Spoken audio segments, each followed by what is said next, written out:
Este relato en audio ha sido generado con inteligencia artificial para el canal La Voz de Papel. Puede tener algunos fallos de pronunciación. Esperamos de todo corazón que disfrutes del libro. Título del libro: La aventura de la casa vacía. En la primavera de 1894, el asesinato del honorable Ronald Adair, ocurrido en las más extrañas e inexplicables circunstancias, tenía interesado a todo Londres y consternado al mundo elegante. El público estaba ya informado de los detalles del crimen que habían salido a la luz durante la investigación policial, pero en aquel entonces se había suprimido mucha información, ya que el Ministerio Fiscal disponía de pruebas tan abrumadoras que no se consideró necesario dar a conocer todos los hechos.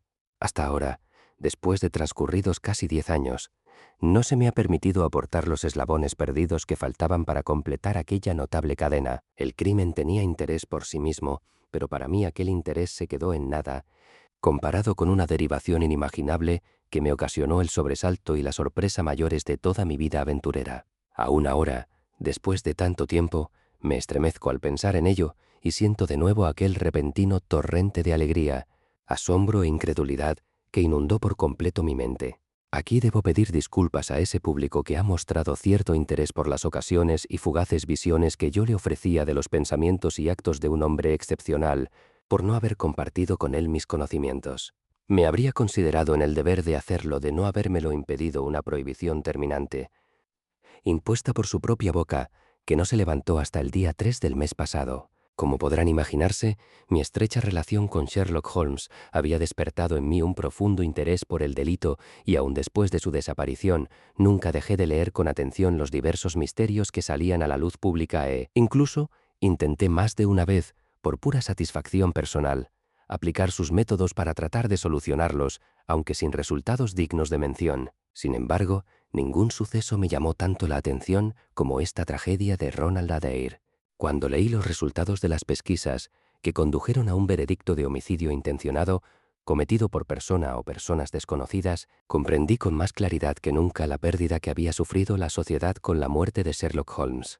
Aquel extraño caso presentaba detalles que yo estaba seguro de que le habrían atraído muchísimo, y el trabajo de la policía se habría visto reforzado o, más probablemente, superado por las dotes de observación y la agilidad mental del primer detective de Europa. Durante todo el día, mientras hacía mis visitas médicas, no paré de darle vueltas al caso sin llegar a encontrar una explicación que me pareciera satisfactoria. Aún a riesgo de repetir lo que todos saben, volveré a exponer los hechos que se dieron a conocer al público al concluir la investigación. El honorable Ronald Adair era el segundo hijo del conde de Maynooth, por aquel entonces gobernador de una de las colonias australianas. La madre de Adair había regresado de Australia para operarse de cataratas y vivía con su hijo Adair y su hija Hilda en el 427 de Park Lane. El joven se movía en los mejores círculos sociales, no se le conocían enemigos y no parecía tener vicios de importancia. Había estado comprometido con la señorita Edith Woodley, de Carstairs, pero el compromiso se había roto por acuerdo mutuo unos meses antes, sin que se advirtieran señales de que la ruptura hubiera provocado resentimientos. Por lo demás, su vida discurría por cauces estrechos y convencionales, ya que era hombre de costumbres tranquilas y carácter desapasionado. Y sin embargo, este joven e indolente aristócrata halló la muerte de la forma más extraña e inesperada. A Ronald Adair le gustaba jugar a las cartas y jugaba constantemente, aunque nunca hacía apuestas que pudieran ponerle en apuros. Era miembro de los clubes de jugadores Baldwin, Cavendish y Bagatelle. Quedó demostrado que la noche de su muerte, después de cenar, había jugado unas manos de whist en el último de los clubes citados. También había estado jugando allí por la tarde. Las declaraciones de sus compañeros de partida, el señor Murray, Sir John Hardy y el coronel Moran, confirmaron que se jugó al whist y que la suerte estuvo bastante igualada. Puede que Adair perdiera unas 5 libras, pero no más. Puesto que poseía una fortuna considerable, una pérdida así no podía afectarle lo más mínimo. Casi todos los días jugaba en un club o en otro, pero era un jugador prudente y por lo general ganaba. Por estas declaraciones se supo que, unas semanas antes, jugando con el coronel Moran de compañero, les había ganado 420 libras en una sola partida a Godfrey Milner y Lord Balmoral, Y esto era todo lo que la investigación reveló sobre su historia reciente. La noche del crimen, Adair regresó del club a las 10 en punto. Su madre y su hermana estaban fuera, pasando la velada en casa de un pariente. La doncella declaró que le oyó entrar en la habitación delantera del segundo piso, que solía utilizar como cuarto de estar. Dicha doncella había encendido la chimenea de esta habitación y, como salía mucho humo, había abierto la ventana. No oyó ningún sonido procedente de la habitación hasta las 11:20, hora en que regresaron a casa Lady Maynooth y su hija.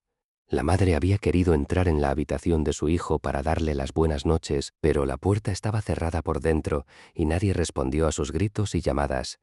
Se buscó ayuda y se forzó la puerta. Encontraron al desdichado joven tendido junto a la mesa, con la cabeza horriblemente destrozada por una bala explosiva de revólver, pero no se encontró en la habitación ningún tipo de arma. Sobre la mesa había 2 billetes de 10 libras, y además 17 libras y 10 chelines en monedas de oro y plata, colocadas en montoncitos que sumaban distintas cantidades. Se encontró también una hoja de papel con una serie de cifras, seguidas por los nombres de algunos compañeros de club, de lo que se dedujo que antes de morir había estado calculando sus pérdidas o ganancias en el juego.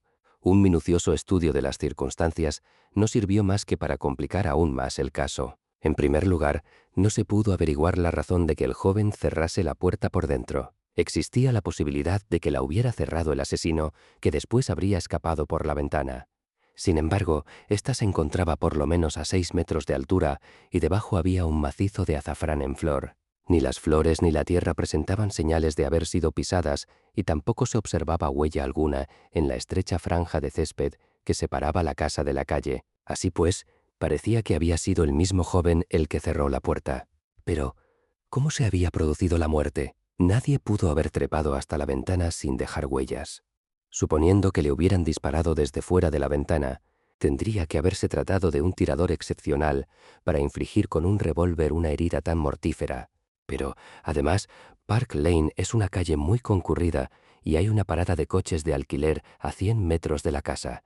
Nadie había oído el disparo, y sin embargo, allí estaba el muerto y allí la bala de revólver, que se había abierto como una seta, como hacen las balas de punta blanda, infligiendo así una herida que debió provocar la muerte instantánea. Estas eran las circunstancias del misterio de Park Lane, que se complicaba aún más por la total ausencia de móvil, ya que, como he dicho, al joven Adair no se le conocía ningún enemigo, y por otra parte, nadie había intentado llevarse de la habitación ni dinero ni objetos de valor. Me pasé todo el día dándole vueltas a estos datos, intentando encontrar alguna teoría que los reconciliase todos y buscando esa línea de mínima resistencia que, según mi pobre amigo, era el punto de partida de toda investigación. Confieso que no avancé mucho. Por la tarde di un paseo por el parque y a eso de las 6 me encontré en el extremo de Park Lane que desemboca en Oxford Street.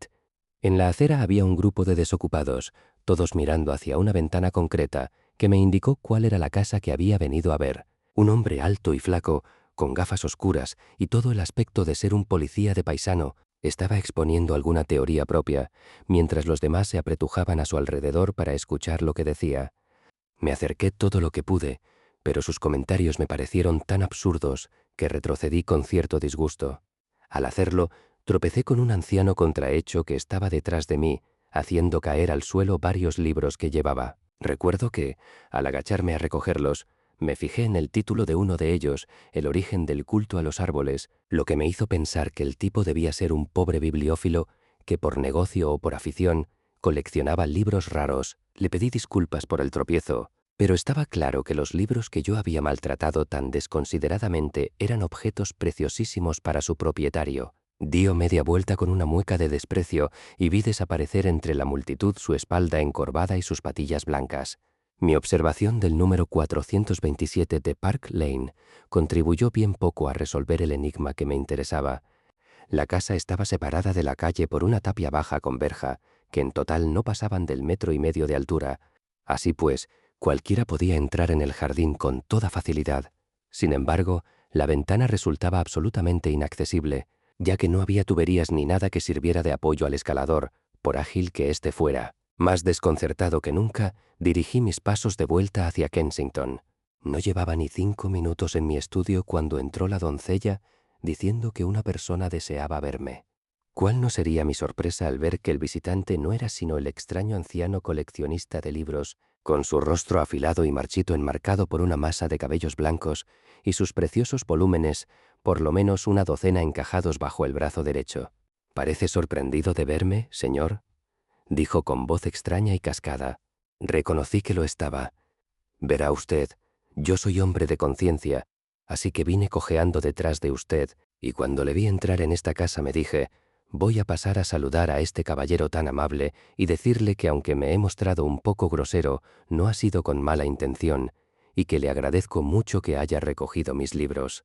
Da usted demasiada importancia a una nadería», dije yo.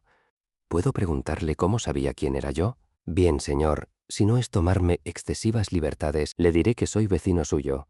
Encontrará usted mi pequeña librería en la esquina de Church Street, donde estaré encantado de recibirle, ya lo creo. A lo mejor es usted coleccionista, señor.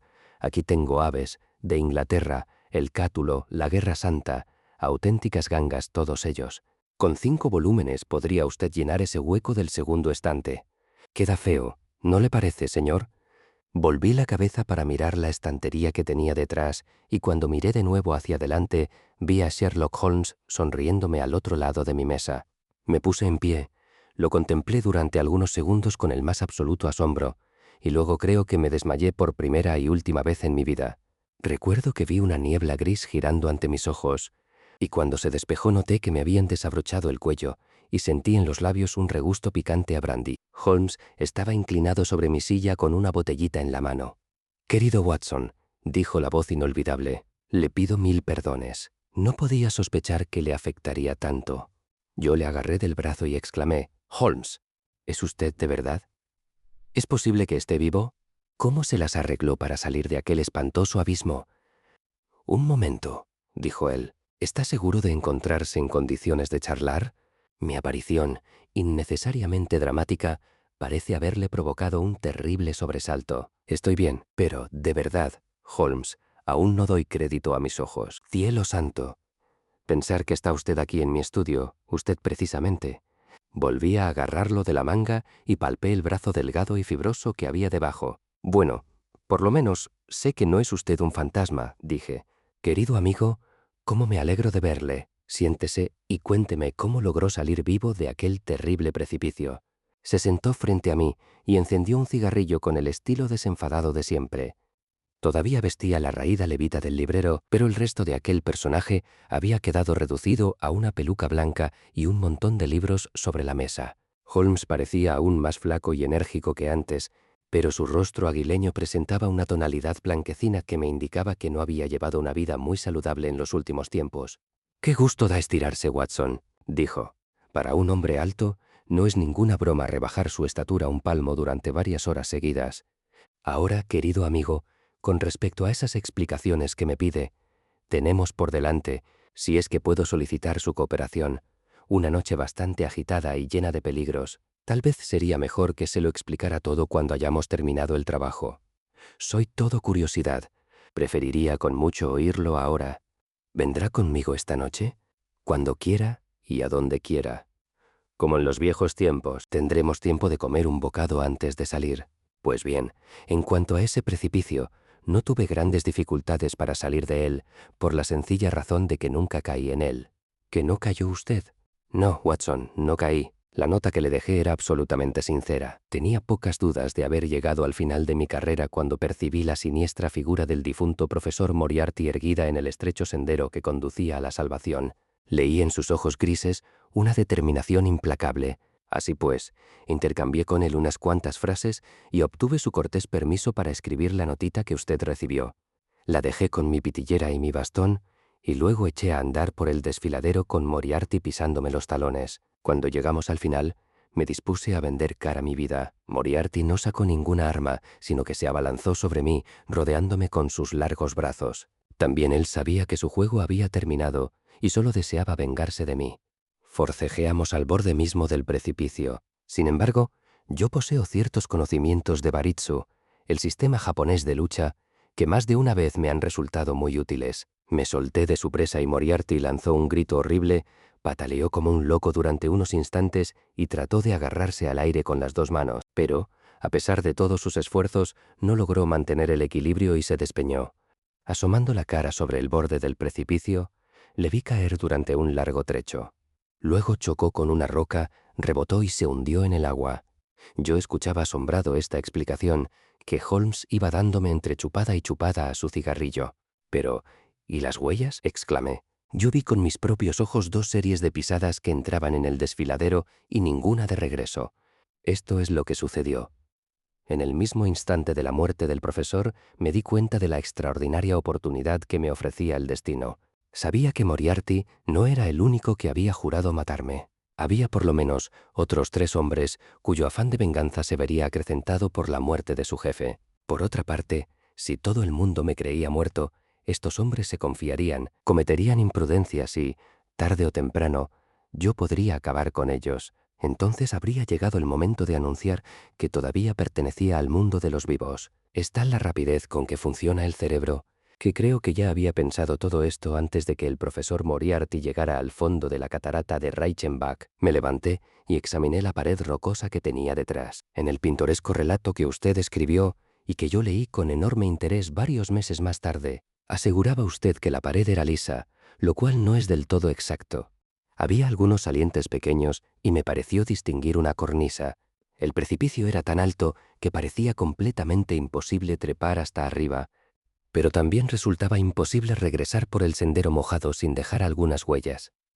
Es cierto que podría haberme puesto las botas al revés, como ya he hecho otras veces en ocasiones similares, pero la presencia de 3 series de pisadas en la misma dirección habrían hecho sospechar un engaño. En conclusión, me pareció que lo mejor era arriesgarme a trepar.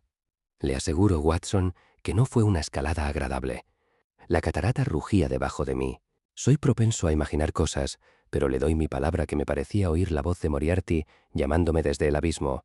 El menor desliz habría resultado fatal. Más de una vez, cuando se desprendía el puñado de hierba al que me agarraba o mis pies resbalaban en las grietas húmedas de la roca, pensé que todo había terminado. Pero seguí trepando como pude, y por fin alcancé una cornisa de más de 1 metro de anchura, cubierta de musgo verde y suave, donde podía permanecer tendido cómodamente sin ser visto. Allí me encontraba, querido Watson, cuando usted y sus acompañantes investigaban, de la forma más conmovedora e ineficaz, las circunstancias de mi muerte. Por fin, cuando todos ustedes hubieron sacado sus inevitables y completamente erróneas conclusiones, se marcharon al hotel y yo quedé solo. Pensaba que ya habían terminado mis aventuras, pero un hecho completamente inesperado me demostró que aún me aguardaban sorpresas. Un enorme peñasco cayó de lo alto, pasó rozándome, chocó contra el sendero y se precipitó en el abismo. Por un momento pensé que se trataba de un accidente, pero un instante después miré hacia arriba y vi la cabeza de un hombre recortada contra el cielo nocturno, mientras una segunda roca golpeaba la cornisa misma en la que yo me encontraba a un palmo escaso de mi cabeza. Por supuesto, aquello solo podía significar una cosa. Moriarty no había estado solo. Un cómplice. Y me había bastado aquel fugaz vistazo para saber lo peligroso que era dicho cómplice. Había montado guardia mientras el profesor me atacaba. Desde lejos, sin que yo lo advirtiera, había sido testigo de la muerte de su amigo y de mi escapatoria. Había aguardado su momento y ahora, tras dar un rodeo hasta lo alto del precipicio, estaba intentando conseguir lo que su camarada no había logrado.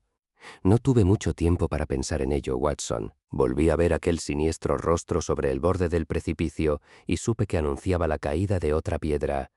Me descolgué hasta el sendero.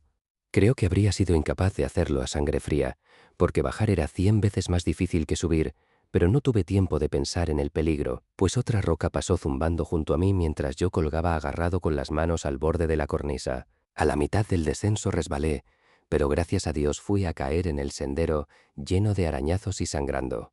Eché a correr, recorrí en la oscuridad 10 millas de montaña y una semana después me encontraba en Florencia, con la certeza de que nadie en el mundo sabía lo que había sido de mí. Solo he tenido un confidente, mi hermano Mycroft. Le pido 1000 perdones, querido Watson, pero era fundamental que todos me creyeran muerto, y estoy completamente seguro de que usted no habría podido escribir un relato tan convincente de mi desdichado final si no hubiera estado convencido de que era cierto. Varias veces he tomado la pluma para escribirle durante estos 3 años, pero siempre temí que el afecto que usted siente por mí le impulsara a cometer alguna indiscreción que traicionara mi secreto. Por esta razón, me alejé de usted esta tarde, cuando usted tiró mis libros, porque la situación era peligrosa y cualquier señal de sorpresa y emoción por su parte podría haber llamado la atención hacia mi identidad, con consecuencias lamentables e irreparables. En cuanto a Mycroft, tuve que confiar en él para obtener el dinero que necesitaba. En Londres, las cosas no salieron tan bien como yo había esperado, ya que el juicio contra la banda de Moriarty dejó en libertad a 2 de sus miembros más peligrosos, mis 2 enemigos más encarnizados. Así pues, me dediqué a viajar durante 2 años por el Tíbet y me entretuve visitando Lhasa y pasando unos días con el Gran Lama. Quizás haya leído usted acerca de las notables exploraciones de un noruego apellidado Sigerson, pero estoy seguro de que jamás se le ocurrió pensar que estaba recibiendo noticias de su amigo. Después atravesé Persia, me detuve en la Meca y realicé una breve pero interesante visita al califa de Jartum, cuyos resultados he comunicado al Foreign Office. De regreso a Francia, pasé varios meses investigando sobre los derivados del alquitrán de carbón en un laboratorio de Montpellier, en el sur de Francia. Habiendo concluido la investigación con resultados satisfactorios y enterado de que solo quedaba en Londres uno de mis enemigos, me disponía a regresar cuando recibí noticias de este curioso misterio de Park Lane que me hicieron ponerme en marcha antes de lo previsto, porque el caso no solo me resultaba atractivo por sus propios méritos, sino que parecía ofrecer interesantes oportunidades de tipo personal. Llegué enseguida a Londres, me presenté en Baker Street provocándole un violento ataque de histeria a la señora Hudson, y comprobé que Mycroft había mantenido mis habitaciones y mis papeles tal y como siempre habían estado. Y así, querido Watson, a las 2 en punto del día de hoy me encontraba sentado en mi vieja butaca, en mi vieja habitación, deseando que mi viejo amigo Watson ocupara la otra butaca que tantas veces había adornado con su persona. Este fue el extraordinario relato que escuché aquella tarde de abril, un relato que me habría parecido absolutamente increíble de no haberlo confirmado la visión de la alta y enjuta figura y del rostro agudo y vivaz, que yo habría creído que nunca volvería a ver. De algún modo, Holmes se había enterado de la trágica pérdida que yo había sufrido y demostró sus simpatías con sus maneras mejor que con sus palabras. «El trabajo es el mejor antídoto contra las penas, querido Watson», dijo, «y esta noche tengo una tarea para nosotros dos que, si consigo rematarla con éxito, justificaría por sí sola la vida de un hombre en este mundo». Le rogué en vano que me explicara algo más. «Antes de que amanezca habrá visto y oído lo suficiente», respondió. «Hay mucho que hablar sobre los 3 últimos años. Así ocuparemos el tiempo hasta las 9:30, hora en que emprenderemos la trascendental aventura de la casa vacía». A la hora mencionada, verdaderamente como en los viejos tiempos, yo iba sentado junto a Holmes en un cabriolé, con un revólver en el bolsillo y la emoción de la aventura en el corazón. Cada vez que la luz de las farolas iluminaba sus austeras facciones, yo me fijaba en que tenía las cejas fruncidas y los finos labios apretados, en señal de reflexión.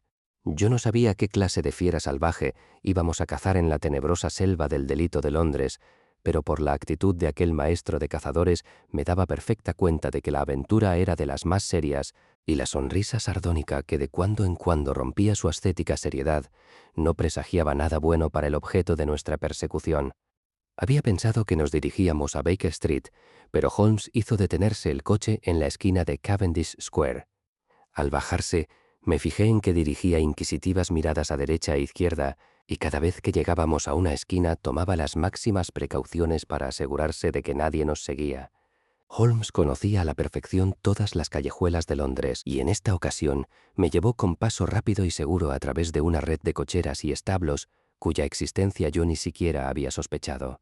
Salimos por fin a una callecita de casas antiguas y fúnebres por las que llegamos a Manchester Street y de ahí a Blandford Street. Aquí nos metimos rápidamente por un estrecho pasaje, cruzamos un portón de madera que daba a un patio desierto, y entonces Holmes sacó una llave y abrió la puerta trasera de una casa. Entramos en ella, y Holmes cerró la puerta con llave. Aunque la oscuridad era absoluta, resultaba evidente que se trataba de una casa vacía. Nuestros pies hacían crujir y rechinar las tablas desnudas del suelo, y al extender la mano toqué una pared cuyo empapelado colgaba en jirones. Los fríos y huesudos dedos de Holmes se cerraron alrededor de mi muñeca y me guiaron a través de un largo vestíbulo hasta que percibí la luz mortecina que se filtraba por el sucio tragaluz de la puerta. Entonces Holmes giró bruscamente a la derecha y nos encontramos en una amplia habitación cuadrada, completamente vacía, con los rincones envueltos en sombras y el centro débilmente iluminado por las luces de la calle. No había ninguna lámpara a mano y las ventanas estaban cubiertas por una gruesa capa de polvo, de manera que apenas podíamos distinguir nuestras figuras. Mi compañero me puso la mano sobre el hombro y acercó los labios a mi oreja. «¿Sabe usted dónde estamos?», susurró. «Yo diría que esa es Baker Street», respondí, mirando a través de la polvorienta ventana. «Exacto. Nos encontramos en Camden House, justo enfrente de nuestros viejos aposentos». «¿Y por qué estamos aquí?» «Porque aquí disfrutamos de una excelente vista de esa pintoresca mole. ¿Tendría la amabilidad, querido Watson, de acercarse un poco más a la ventana, con mucho cuidado para que nadie pueda verle, y echar un vistazo a nuestras viejas habitaciones, punto de partida de tantas de nuestras pequeñas aventuras? Veamos si mis 3 años de ausencia me han hecho perder la capacidad de sorprenderle». Avancé con cuidado y miré hacia la ventana que tan bien conocía. Al posar los ojos en ella, se me escapó una exclamación de asombro. La persiana estaba bajada y una fuerte luz iluminaba la habitación. A través de la persiana iluminada se distinguía claramente la negra silueta de un hombre sentado en un sillón. La postura de la cabeza, la forma cuadrada de los hombros, las facciones afiladas, todo resultaba inconfundible. Tenía la cara medio ladeada, y el efecto era similar al de aquellas siluetas de cartulina negra que nuestros abuelos solían enmarcar. Se trataba de una imagen perfecta de Holmes. Tan asombrado me sentía que extendí la mano para asegurarme que el original se encontraba a mi lado. Allí estaba, estremeciéndose de risa silenciosa. «¿Qué tal?», preguntó. «Cielo santo», exclamé. «Es maravilloso. Parece que ni los años han ajado ni la rutina ha viciado mi infinita variedad», dijo Holmes, y se notaba en su voz la alegría y el orgullo del artista ante su creación. «Se parece bastante a mí, ¿no cree? Estaría dispuesto a jurar que es usted. El mérito de la ejecución debe atribuirse a Monsieur Oscar Meunier, de Grenoble, que invirtió varios días en el modelado. Se trata de un busto de cera. El resto lo apañé yo esta tarde, durante mi visita a Baker Street. ¿Pero por qué? Porque, mi querido Watson, tenía toda clase de razones para desear que ciertas personas creyeran que yo estaba aquí, cuando en realidad me encontraba en otra parte. ¿Sospecha usted que alguien vigilaba esta casa? Sabía que la vigilaban. ¿Quiénes? Mis antiguos enemigos, Watson. La encantadora organización cuyo jefe yace en la catarata de Reichenbach. Recuerde usted que ellos, y solo ellos, saben que sigo vivo. Suponían que tarde o temprano regresaría a mis habitaciones, así que montaron una vigilancia permanente y esta mañana me vieron llegar. ¿Cómo lo sabe? Porque reconocí a su centinela al mirar por la ventana. Se trata de un tipejo inofensivo, apellidado Parker, estrangulador de oficio y muy buen tocador de birimbao. Él no me preocupaba nada, pero sí que me preocupaba, y mucho, el formidable personaje que tiene detrás, el amigo íntimo de Moriarty, el hombre que me arrojó las rocas en el desfiladero, el criminal más astuto y peligroso de Londres. Ese es el hombre que viene a por mí esta noche, Watson, pero lo que no sabe es que nosotros vamos a por él. Poco a poco, los planes de mi amigo se iban revelando. Desde aquel cómodo escondite podíamos vigilar a los vigilantes y perseguir a los perseguidores. La silueta angulosa de la casa de enfrente era el cebo y nosotros éramos los cazadores. Aguardamos silenciosos en la oscuridad, observando las apresuradas figuras que pasaban y volvían a pasar frente a nosotros. Holmes permanecía callado e inmóvil, pero yo me daba cuenta de que se mantenía en constante alerta, sin despegar los ojos de la corriente de transeúntes. Era una noche fría y turbulenta, y el viento silbaba estridentemente a lo largo de la calle. Muchas personas iban y venían, casi todas embozadas en sus abrigos y bufandas. Una o dos veces me pareció ver pasar una figura que ya había visto antes, y me fijé sobre todo en 2 hombres que parecían resguardarse del viento en el portal de una casa, a cierta distancia calle arriba. Intenté llamar la atención de mi compañero hacia ellos, pero Holmes dejó escapar una exclamación de impaciencia y continuó clavando la mirada en la calle. Más de una vez dio pataditas en el suelo y tamborileó rápidamente con los dedos en la pared. Resultaba evidente que se estaba impacientando y que sus planes no iban saliendo tal y como había calculado. Por fin, ya cerca de la medianoche, cuando la calle se iba vaciando poco a poco, Holmes se puso a dar zancadas por la habitación, presa de una agitación incontrolable. Me disponía a hacer algún comentario cuando levanté la mirada hacia la ventana iluminada y sufrí una nueva sorpresa, casi tan fuerte como la anterior. Agarré a Holmes por el brazo y señalé hacia arriba. «¡La sombra se ha movido!». Efectivamente, ya no la veíamos de perfil, sino que ahora nos daba la espalda. Evidentemente, Los 3 años de ausencia no habían suavizado las asperezas de su carácter ni su irritabilidad ante inteligencias menos activas que la suya. «Pues claro que se ha movido», bufó. «¿Me cree tan chapucero, Watson, como para colocar un monigote inmóvil y esperar que varios de los hombres más astutos de Europa se dejen engañar por él? Llevamos 2 horas en esta habitación y durante este tiempo la señora Hodgson ha cambiado de posición el busto 8 veces, es decir, cada cuarto de hora. Se acerca siempre por delante de la figura, de manera que no se vea su propia sombra». «Ah». Holmes aspiró con agitación. En la penumbra del cuarto pude ver que inclinaba la cabeza hacia adelante, con todo el cuerpo rígido, en actitud de atención. Es posible que los 2 hombres que yo había visto siguieran acurrucados en el portal, pero ya no los veía. Toda la calle estaba silenciosa y oscura, con excepción de aquella brillante ventana amarilla que teníamos enfrente, con la negra silueta proyectada en su centro.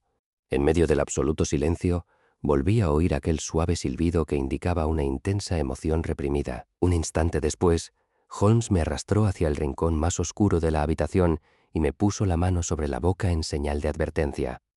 Los dedos que me aferraban estaban temblando. Jamás había visto tan alterado a mi amigo, a pesar de que la oscura calle permanecía aún desierta y silenciosa.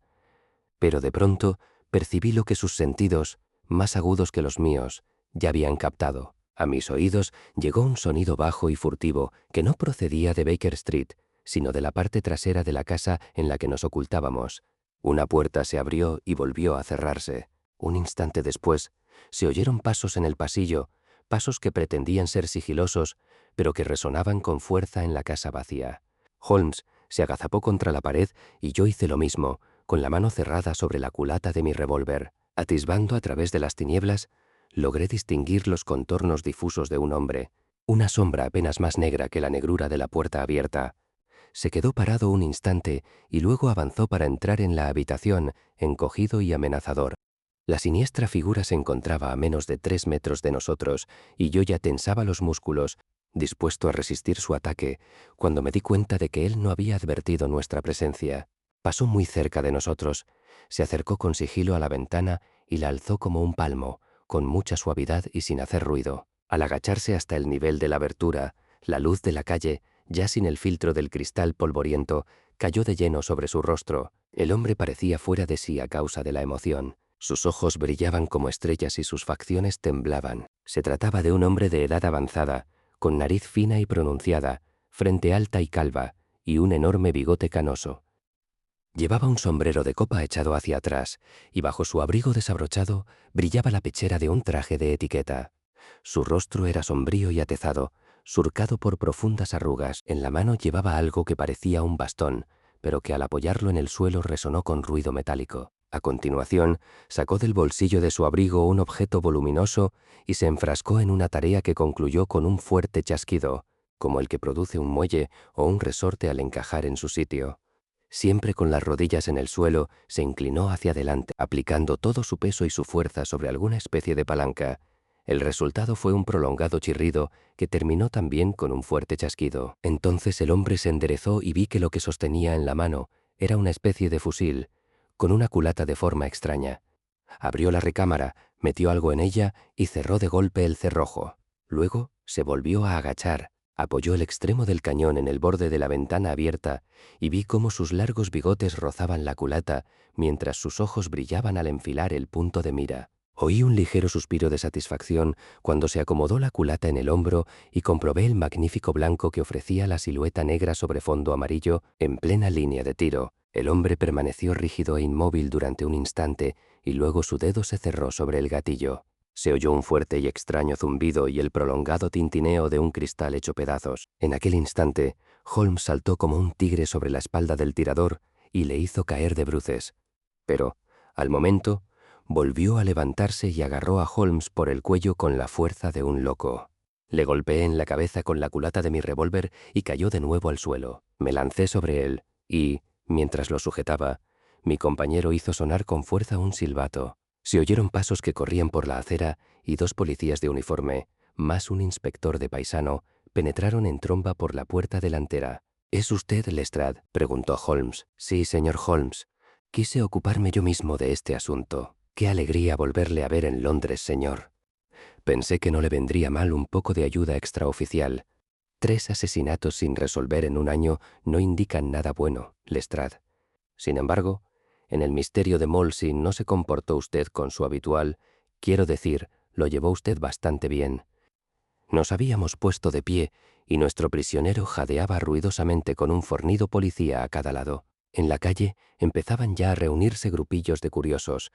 Holmes se acercó a la ventana, la cerró y bajó las persianas.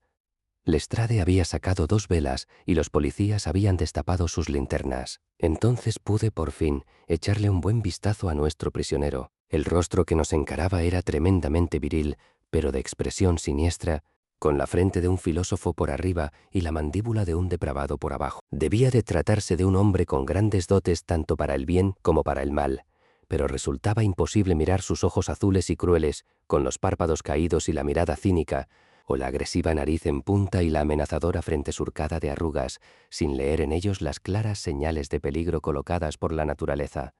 No hacía caso de ninguno de nosotros y mantenía los ojos clavados en el rostro de Holmes, con una expresión que combinaba a partes iguales el odio y el asombro, y no dejaba de murmurar entre dientes: maldito demonio astuto. «Ah, coronel», dijo Holmes, arreglándose el arrugado cuello de la camisa. «Nunca es tarde si la dicha es buena. Como dice el refrán, creo que no he tenido el gusto de verle desde que me hizo objeto de sus atenciones cuando yo estaba en aquella cornisa sobre la catarata de Reichenbach». El coronel seguía mirando a mi amigo como si estuviera en trance. «Todavía no les he presentado», dijo Holmes. «Este caballero es el coronel Sebastian Moran, que perteneció al ejército de Su Majestad en la India y que ha sido el mejor cazador de caza mayor que ha producido nuestro imperio occidental». ¿Me equivoco, coronel, al decir que nadie le ha superado aún en número de tigres cazados? El feroz anciano no dijo nada y siguió fulminando con la mirada a mi compañero. Con sus ojos de salvaje y su hirsuto bigote, él mismo se parecía prodigiosamente a un tigre. «Parece mentira que mi sencillísima estratagema haya engañado a un shikari con tanta experiencia», dijo Holmes. «Debería resultarle muy conocida. ¿Nunca ha atado usted un cabrito debajo de un árbol para apostarse entre las ramas con su rifle y aguardar a que el cebo atrajera al tigre? Pues esta casa vacía es mi árbol y usted es mi tigre. Es posible que llevara usted rifles de reserva por si se presentaban varios tigres o por si se daba la improbable circunstancia de que le fallara la puntería. Pues bien», dijo señalando a su alrededor, «estos son mis rifles de reserva». El paralelismo es exacto. El coronel Moran dio un paso adelante, rugiendo de rabia, pero los policías le hicieron retroceder. La furia que despedía su rostro era algo terrible de contemplar. «Confieso que me tenía usted reservada una pequeña sorpresa», continuó Holmes. «No se me ocurrió que también usted utilizaría esta casa vacía y esta ventana tan conveniente. Había supuesto que actuaría usted desde la calle, donde mi amigo Lestrade y sus alegres camaradas le estaban aguardando. Exceptuando este detalle, todo ha salido como yo esperaba». El coronel Moran se volvió hacia el inspector. «Puede que tengan ustedes una causa justificada para detenerme y puede que no», dijo. «Pero, desde luego, no existe razón alguna por la que tenga que aguantar las burlas de este individuo. Si estoy en manos de la ley, que las cosas se hagan de manera legal».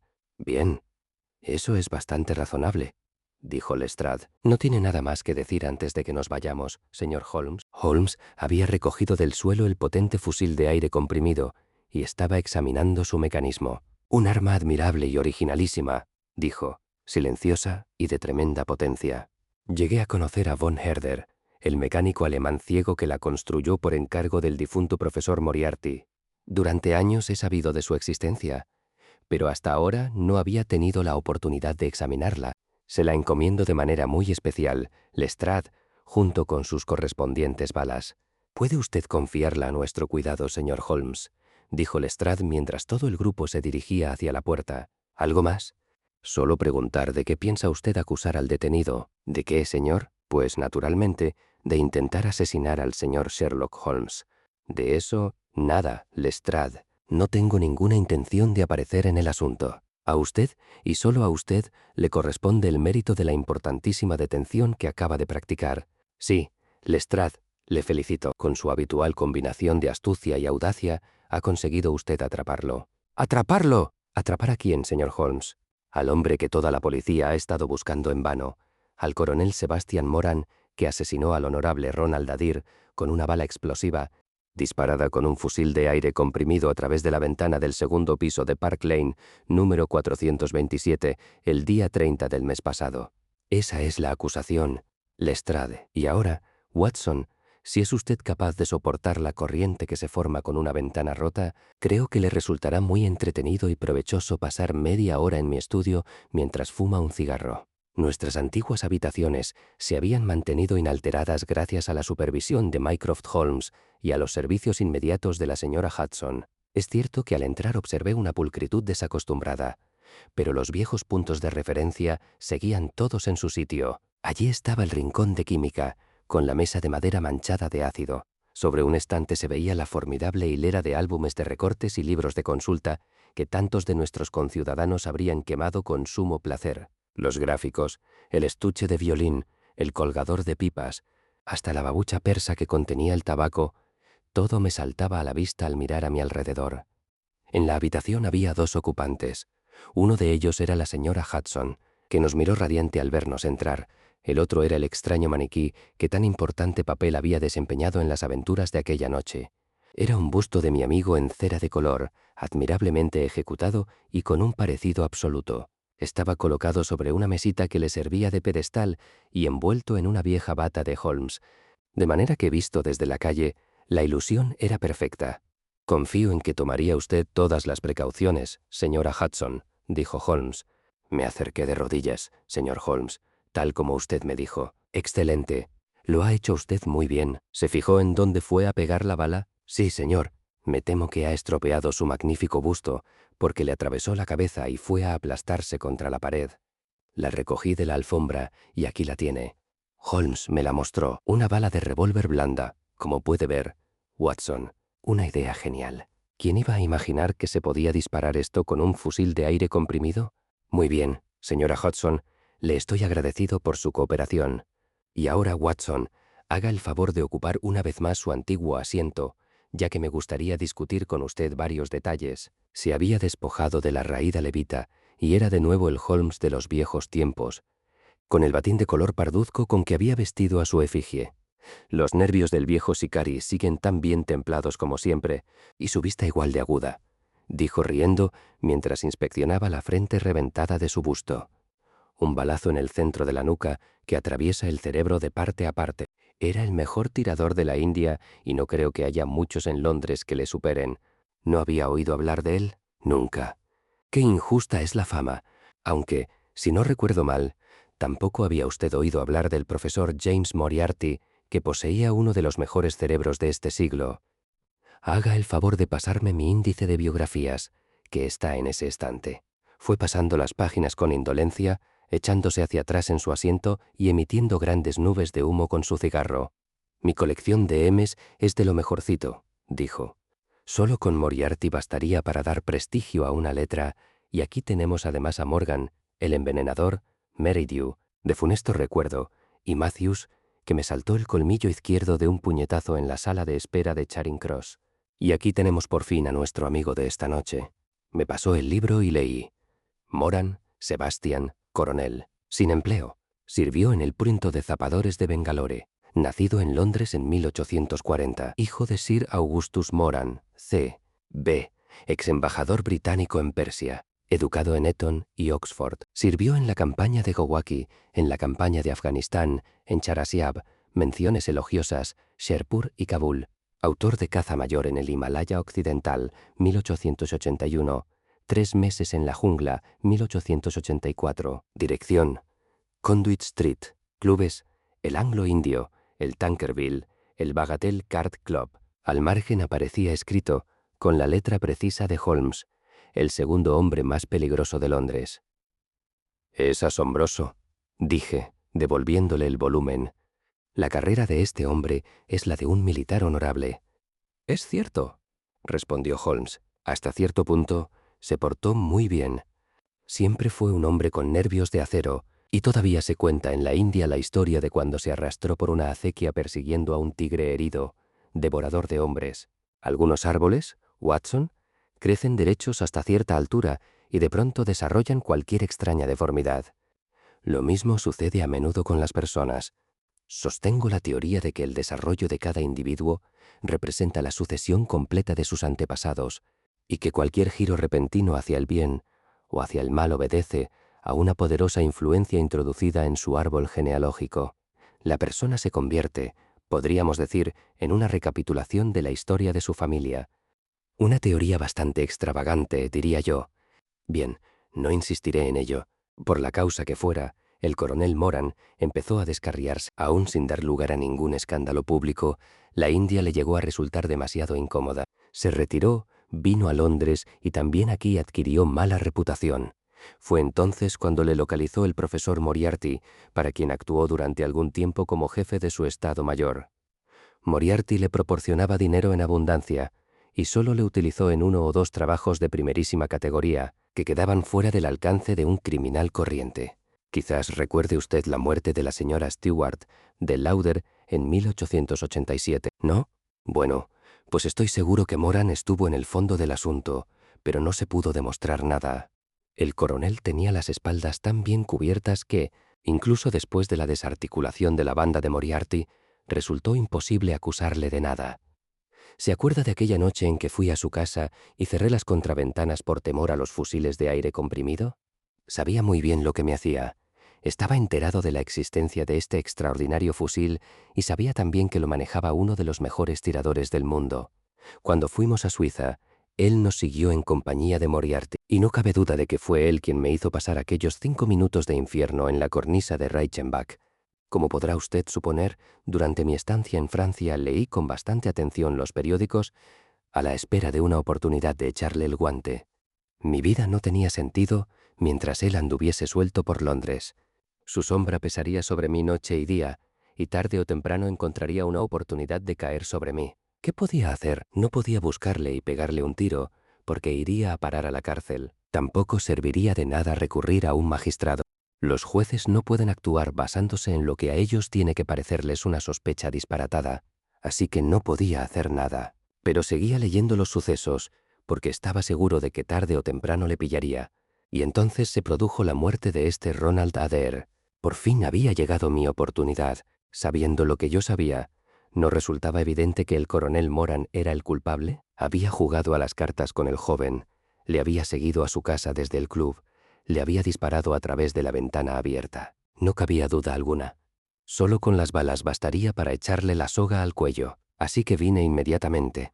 El hombre que vigilaba mi casa me vio, y yo estaba seguro de que informaría a su jefe de mi presencia. Como es natural, el coronel relacionaría mi súbito regreso con su crimen y se alarmaría terriblemente. No me cabía duda de que intentaría quitarme de en medio cuanto antes, para lo cual traería su arma asesina. Le dejé un blanco perfecto en la ventana y, después de avisar a la policía de que sus servicios podrían ser necesarios, por cierto, Watson, usted los localizó a la perfección en aquel portal. Me instalé en lo que me pareció un excelente puesto de observación, sin imaginar que él elegiría el mismo lugar para atacar. Y ahora, querido Watson, ¿queda algo por aclarar? Sí, dije. No ha explicado todavía qué motivos tenía el coronel Moran para asesinar al honorable Ronald Adair. Ah, querido Watson, aquí entramos en el terreno de las conjeturas, donde la mente más lógica puede fracasar. Cada uno puede elaborar su propia hipótesis, basándose en las pruebas existentes, y la suya tiene tantas posibilidades de acertar como la mía. Pero usted tiene ya la suya, ¿no? Creo que no resulta difícil explicar los hechos. Quedó demostrado que el coronel Moran y el joven Adair habían ganado una suma considerable jugando de compañeros. Ahora bien, es indudable que Moran hizo trampas. Sé desde hace mucho tiempo que las hacía. Supongo que el día del crimen Adair se dio cuenta que Moran era un tramposo. Lo más probable es que hablara con él en privado, amenazándole con revelar la verdad a menos que Moran se diese de baja en el club y prometiera no volver a jugar a las cartas. Es muy poco probable que un joven como Adair provocase un escándalo de buenas a primeras, denunciando a un hombre muy conocido y mucho mayor que él. Lo lógico es que actuara tal como yo digo. Para Moran, quedar excluido de los clubes significaba la ruina, ya que vivía de lo que ganaba trampeando a las cartas. Así que asesinó a Adair, que en aquel mismo momento estaba calculando el dinero que tenía que devolver, ya que consideraba inaceptable quedarse con el fruto de las trampas de su compañero. Cerró la puerta para que las damas no le sorprendieran e insistieran en que les explicara lo que estaba haciendo con la lista y el dinero. ¿Qué tal se sostiene esto? Estoy convencido de que ha dado usted en el clavo. El juicio lo confirmará o lo desmentirá. Mientras tanto, y pase lo que pase, el coronel Moran no nos molestará más. El famoso fusil de aire comprimido de von Herder pasará a adornar el museo de Scotland Yard y Sherlock Holmes queda libre de nuevo para dedicar su vida a examinar los interesantes problemillas que la complicada vida de Londres nos plantea sin cesar.